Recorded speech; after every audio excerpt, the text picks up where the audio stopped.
Gente, senta aqui no meu carro porque já tô alterada com essa história. Então, onde nós paramos?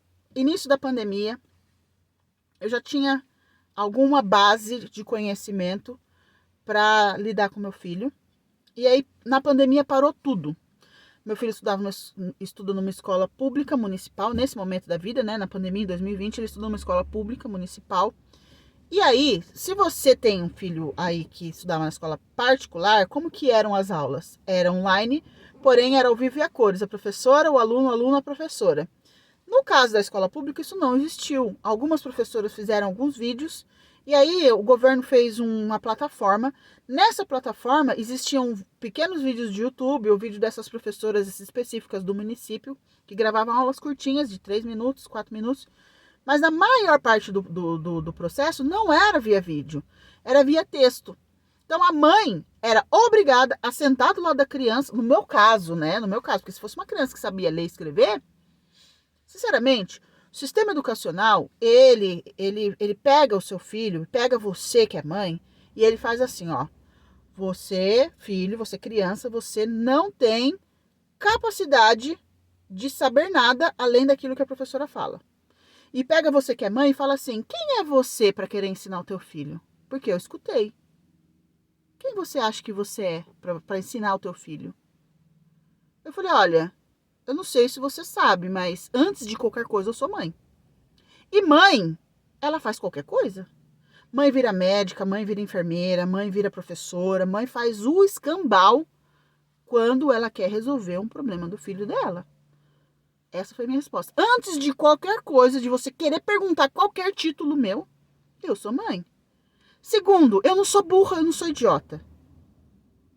Um pouco que eu leio, um livro, um vídeo, um documento, um artigo, eu consigo interpretar. Essa foi a minha resposta para a diretora da escola do meu filho, que ela sempre foi muito legal, né? Porque ela me ajudou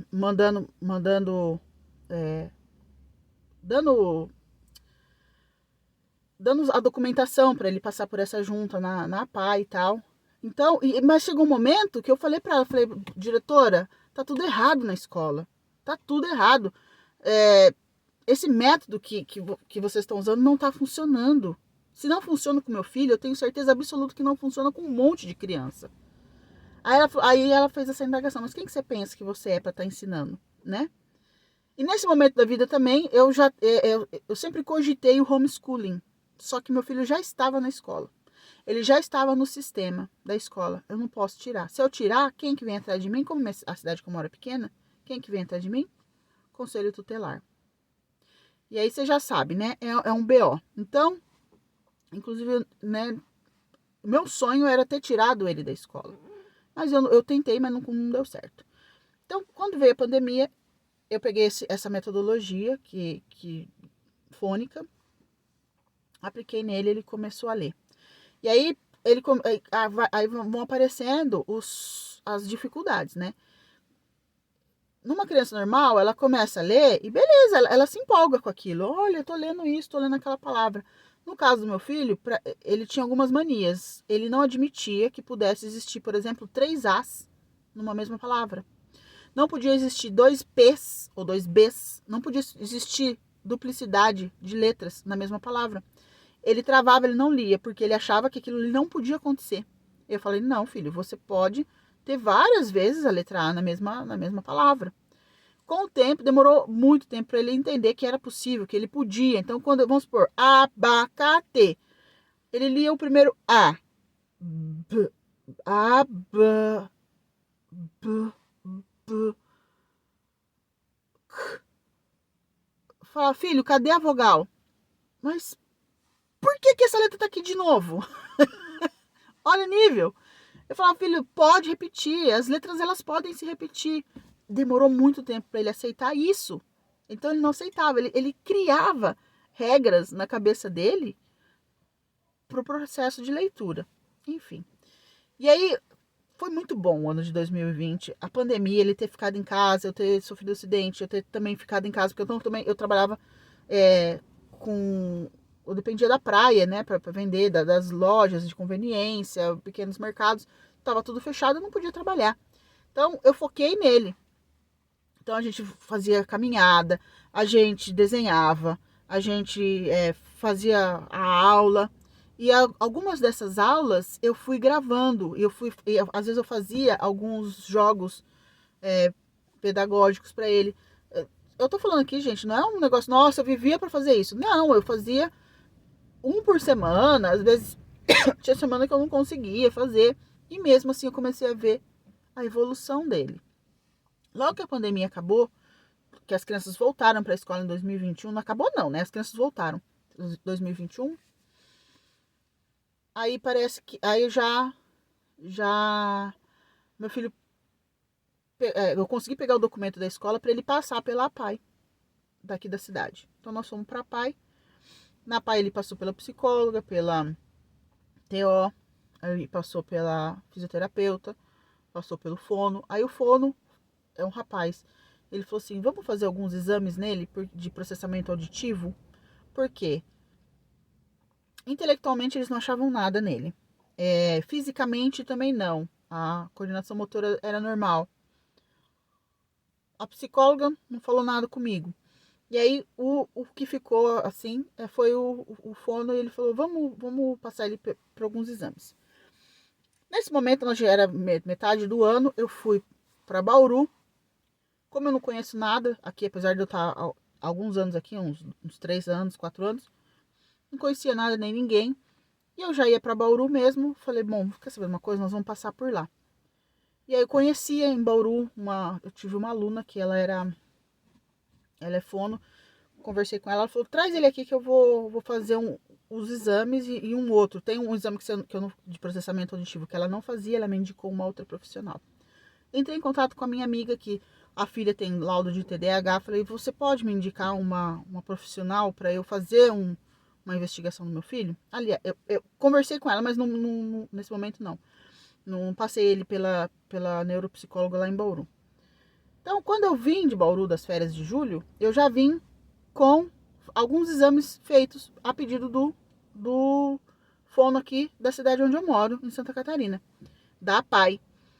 Chegou aqui, tudo negativo, tudo bom, tudo legal, tudo perfeito. E aí, o último que eu tinha que passar era o neuro da APAE. Aí, o neuro da APAE olhou pro meu filho, olhou para mim, olhou para os documentos, falou assim: o que você tá fazendo aqui? Eu falei: eu tô aqui porque a escola me mandou e eu quero saber o que meu filho tem, porque ele tem um atraso na alfabetização, na escola, ele não consegue acompanhar. E ele já tem 9 anos, 8 ou 9 anos, e eu quero solução para esse caso. Ele não consegue acompanhar a turma. Aí ele falou assim: aqui não é o seu lugar. Eu falei: mas por que não é o meu lugar? Não, porque seu filho é praticamente normal. Eu falei: não, isso eu sei. Ele não é aluno para pai, porque o médico ali, qual que é a função dessa junta? Dizer se a criança ela é aluna para a pai ou se ela é aluna para a escola normal. Eu falei: mas doutor, isso eu sei, eu tenho certeza absoluta. É só olhar e ver que ele não é aluno para pai. Só que eu tô aqui por causa do laudo, eu preciso de um laudo, porque parece que meu filho precisa de um professor auxiliar. E, para ter um professor auxiliar, eu preciso do laudo. A escola disse que a PAI seria o lugar que eu poderia, público, que eu poderia procurar isso. Ele falou assim: não é aqui. Né? E deu um documento lá, inclusive eu nem li o documento dele, de tão irritada que eu fiquei. Um calhamaço assim, de todos os exames que ele fez. Beleza. Falei: não, então não vai ficar assim. Isso era julho. Não, agosto, né? Porque eu já tinha voltado das férias. Em dezembro, em janeiro desse ano agora, 2022, eu voltei pra Bauru para passar as férias. Chegou lá, de novo, eu tive um acidente, caí, tive que fazer uma cirurgia, fiquei lá 4 meses. Nesses 4 meses, eu falei: bom, já que eu tô aqui, eu vou passar meu filho pela neuropsicóloga. Passei, ela fez uma investigação, ainda até falei para ela, falei: olha, eu preciso ir embora porque eu não moro aqui. Então é um processo que a neuropsicóloga faz em 2 meses. A criança vai uma vez por semana no consultório. Por quê? Porque os pais trabalham, porque os pais têm a vida deles, e o pai não quer levar a criança todo dia, ou dia sim, dia não. E eu falei pra ela, olha, eu tô numa situação que eu preciso ir embora, eu preciso desse documento seu, dessa sua investigação.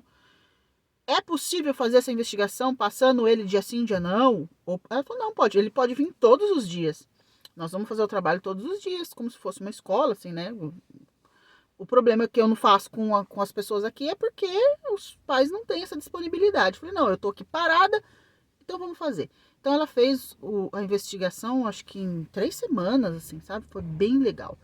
E ela, né, pelo laudo dela, ela chegou à conclusão de que ele tinha dislexia. Levei os exames auditivos que ele já tinha feito. Então eu fui juntando toda essa documentação. Aí ela falou assim, bom, agora o meu laudo tá aqui.